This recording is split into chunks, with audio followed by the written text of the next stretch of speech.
Hello అండి, అందరూ ఎలా ఉన్నారు? నేను చాలా బాగున్నాను. మీరు కూడా బాగుండాలి, అలాగే హెల్తీ బేబీని డెలివరీ చేయాలని నేను మనస్ఫూర్తిగా అయితే కోరుకుంటున్నాను. ఎప్పట్లాగానే ఈరోజు కూడా ఒక మంచి ఇంట్రెస్టింగ్ టాపిక్తో అయితే మీ ముందుకు వచ్చేసాను.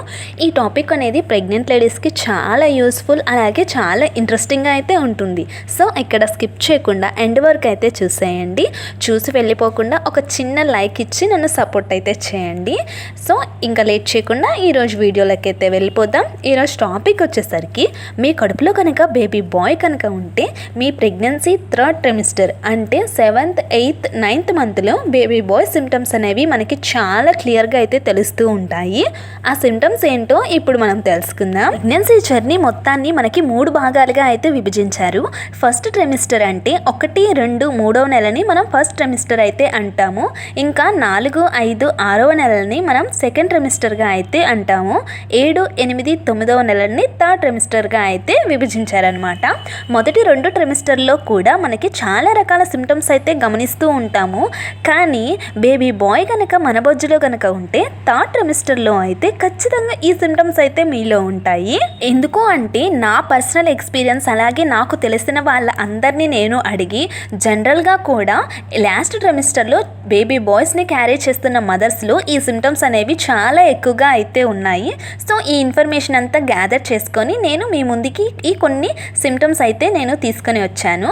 సో ఫస్ట్ సిమ్టమ్ వచ్చేసరికి 7th, 8th, 9th మంత్లో మీ బేబీ బంప్ అనేది ఓవెల్ షేప్లో అయితే ఉంటుంది. అంటే ఎగ్ షేప్లో, అంటే మనకి చూడటానికి కోడిగుడ్డు ఏ ఆకారంలో ఉంటుందో ఆ ఆకారంలో అయితే మన పొట్ట అనేది కనిపిస్తూ ఉంటుంది. అంటే సూదిలాగా ముందుకి వచ్చినట్లు అనిపిస్తూ ఉంటుంది అనమాట. ఈ విధంగా మీ బెల్లీ షేప్ కనుక ఉంటే మీ బొజ్జులో బేబీ బాయ్ ఉన్నాడని అర్థం.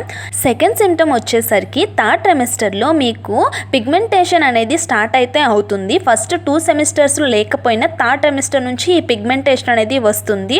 ఇది మనకి ముక్కు మీద, బుగ్గల మీద అయితే నల్లగా మచ్చల్లాగా అయితే ఏర్పడుతుంది. అలాగే మీ నెక్ కూడా చాలా బ్లాక్గా అయితే అయిపోతూ ఉంటుంది అనమాట. ఇటువంటి సిమ్టమ్స్ కూడా ఉన్నా కూడా మీ బొజ్జులో బేబీ బాయ్ ఉన్నాడని అర్థం. ఇంకా థర్డ్ సిమ్టమ్ వచ్చేసరికి మనకి స్కానింగ్ రిపోర్ట్స్కి వెళ్ళినప్పుడల్లా బేబీ యొక్క హార్ట్ రేట్ అనేది మారిపోతూ ఉంటుంది కదా.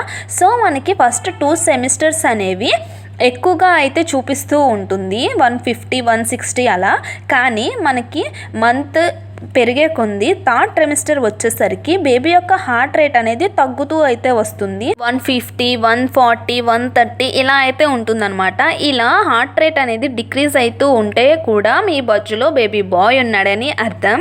ఫోర్త్ సిమ్టమ్ వచ్చేసరికి మనకి థర్డ్ ట్రైమిస్టర్లో లైట్గా లెగ్స్ ఇంకా ఫేస్ అనేది స్వెల్లింగ్ అయితే వస్తుంది. అంటే కాళ్ళ వాపులు వస్తాయి, ఫేస్ అనేది ఉబ్బినట్లు అనిపిస్తూ ఉంటుంది. ఇది కనుక మీకు చివరి నెలల్లో కనుక ఇలా కాళ్ళ వాపులు, ఫేస్కి నీరు రావటం లాంటివి జరిగినా కూడా మీ బొజ్జులో బేబీ బాయ్ ఉన్నాడని అర్థం. సో మీరు కనుక థర్డ్ ట్రైమిస్టర్లో ఉండి ఉంటే మీ థర్డ్ ట్రైమిస్టర్లో ఇటువంటి సిమ్టమ్స్ అనేవి ఉన్నాయో లేవో ఒకసారి చెక్ చేసుకోండి. అటువంటి సిమ్టమ్స్ కనుక ఉంటే నాకు కామెంట్ సెక్షన్లో కామెంట్ అయితే చేయండి. Thank you for watching.